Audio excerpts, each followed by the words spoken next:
On the morning of November 5th, 1940, the British merchant convoy HX84 was spotted and attacked by a German pocket battleship.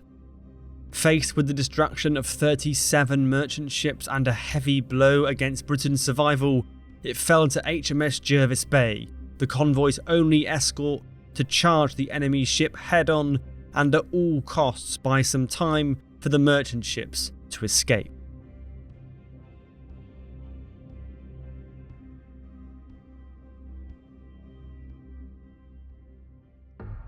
Convoy HX84 was like many others that had made the journey across the Atlantic before it.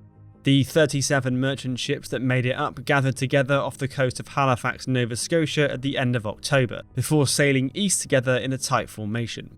It was a multinational group. As well as British ships, there were 4 Norwegian, 4 Swedish, 2 Belgians, a Greek and a Polish ship. Together the convoy carried tens of thousands of tons of steel, timber, wool and general cargo, as well as 126,000 tons of petroleum products in 11 oil tankers. Initially, the group was escorted by the Canadian destroyers Columbia and St. Francis, but on October 29th these ships turned for home, leaving HX84 with only one military escort, the converted merchant liner HMS Jervis Bay. Now, it was not unusual for convoys to be so lightly escorted at this time in the war for 2 reasons.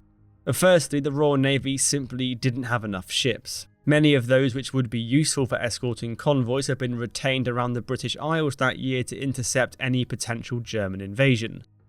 As well as this, the U-boat menace was not yet at its most dangerous. In November 1940, German U-boats did not yet travel in the Atlantic beyond 20 degrees west.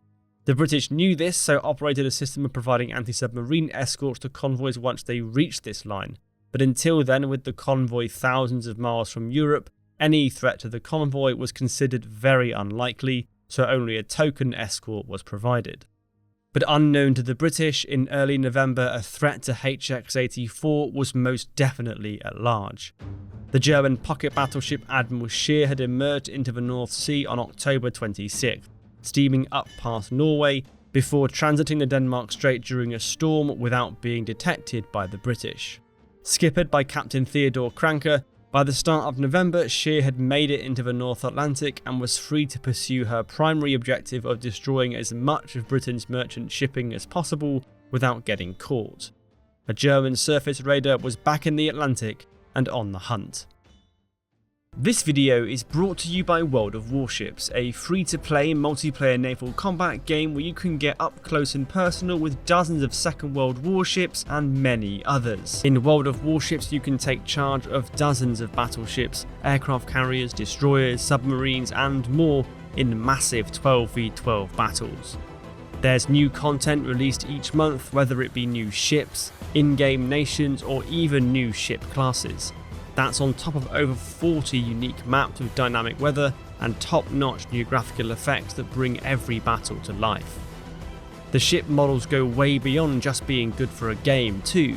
They are incredibly detailed recreations of the historical ships, to the point where we've actually used World of Warships representations to support our own references when designing ship models for Historigraph videos.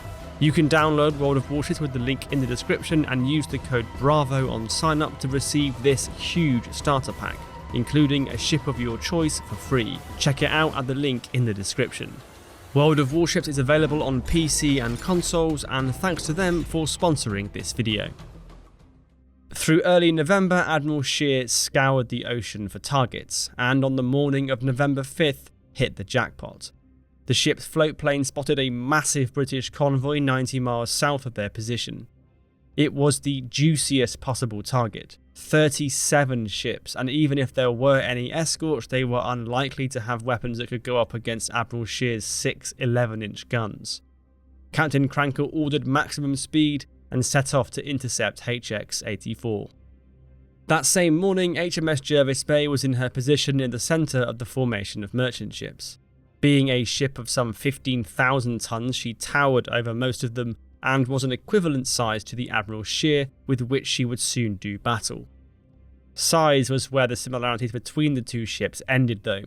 Whereas Scheer was a modern, purpose-built warship with enormous guns for its size, Jervis Bay was never intended to go to war. She had begun life as a passenger and cargo liner travelling between Australia and the UK. But on the outbreak of war, desperate for ships, the Royal Navy had pressed her into service as an armed merchant cruiser. What this meant in practice was that she had a motley assortment of ancient 6-inch guns bolted onto her hull and was then sent off to war. Many of her civilian crew stayed with the ship and were transferred into the Royal Navy, to which a variety of reservists and a few regular officers, including her captain Edward Fegan, were added. Up to that point, the voyage from Halifax had been a quiet and uneventful one, with the weather unusually calm and the convoy now just 48 hours away from receiving its escort of destroyers for the final stretch to the British Isles. Still, the crew of Captain Fegan's ship were prepared for the unexpected, knowing that they were the only defence the convoy had against a stray Axis submarine, aircraft, or ship. At 4:05 PM that afternoon, the merchantman Briarwood spotted and reported an unidentified ship on the northern horizon, and the alarm was raised. To find out what they were dealing with, Captain Fegan ordered Jervis Bay to turn out of the convoy and close on the unknown interloper. The ship's antique 6-inch guns, one of which was made in 1894, were manned as the captain peered through binoculars. It was possible that it was a stray British warship come to check in on the convoy, but more likely it was hostile. To find out, Jervis Bay flashed a recognition signal at the ship. Captain Cranker on the Admiral Scheer had no idea what the correct response to this signal was, so ordered that exactly the same signal should be flashed back at the British ship, asking it to identify itself first. This was an old ruse, and one Captain Fegan wasn't falling for. He knew now that he was facing the enemy, and soon he could see that it was a pocket battleship. Captain Fegan would have known that the enemy ship carried 6 11-inch guns, far outmatching the primitive by comparison weaponry of the Jervis Bay. Fegan now had a choice to make: to fight or to run. It was not a choice that took the captain long to make. However outgunned and outmatched his ship was, they were all that stood between the enemy and 37 merchant ships, and the only thing that could give them a chance to escape. Jervis Bay swung round towards the Admiral Scheer and signalled the convoy to turn away and scatter. The ex-merchant liner heaved itself through the swell at emergency speed, trying to desperately close the range to her opponent. With her larger guns, Admiral Scheer massively outranged the Jervis Bay, and had all the time in the world to train her guns on its would-be attacker. At 5 PM, Scheer lined up her full broadside on Jervis Bay and opened fire. In a textbook show of gunnery, Scheer's first salvo landed 100 yards starboard of the British ship, the second salvo landed 100 yards to port, and the third salvo slammed straight into the front of the ship, destroying the forecastle and starting a fire. Captain Fegan ordered his ship's guns to open fire at maximum elevation, hoping to distract the Admiral Scheer while he tried to manoeuvre his ship closer, desperately trying to get in range. But as he was doing so, it was not long until the pocket battleship scored more hits, destroying much of Jervis Bay's superstructure and mortally wounding Captain Fegan, who insisted on continuing to lead his ship with an arm shot away and one of his legs shredded. The ship's guns continued to fire, but Admiral Scheer kept itself out of range with its higher speed while continuing to pummel its opponent. A salvo of German shells punctured the engine room and started large fires. Jervis Bay was soon ablaze from stem to stern, continuing to charge up a German raider with its hopelessly outmatched guns still firing away. Keen to make sure the British ship didn't get too close, Captain Cranker now ordered his secondary armament of 5.9-inch guns to open fire, and they knocked out each of the remaining British guns one by one, until the Jervis Bay was eventually silent. With Captain Fegan by this time presumed dead in the chaos, Lieutenant Commander Keith Morrison, the ship's second-in-command, took over to order abandon ship. Survivors scrambled into the one intact lifeboat and others leapt over the side, clinging to life rafts and debris in the water.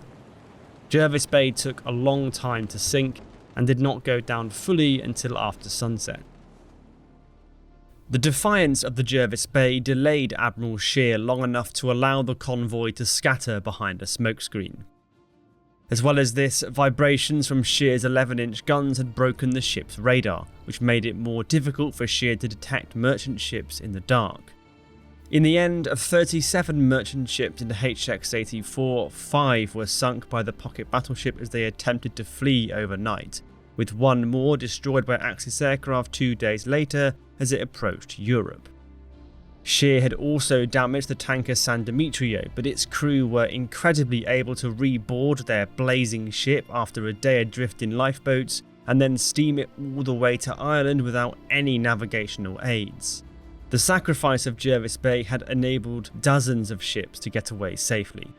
60 of her crew would eventually be pulled from the freezing North Atlantic by the Swedish ship Stålholm in the early hours of November 6th.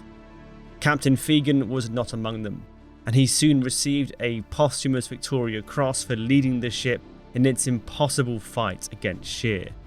The sacrifice that he and 193 other members of the ship's crew saved countless other merchant ships from destruction. Many of those who died were T-124 men, civilian merchant sailors who had been notionally moved into the Royal Navy along with their ship, given almost no military training, and then asked to make the ultimate sacrifice. It was a sacrifice that gave others the chance to escape and deliver their vital supplies to Britain as the Battle of the Atlantic developed into a pivotal contest in the Second World War.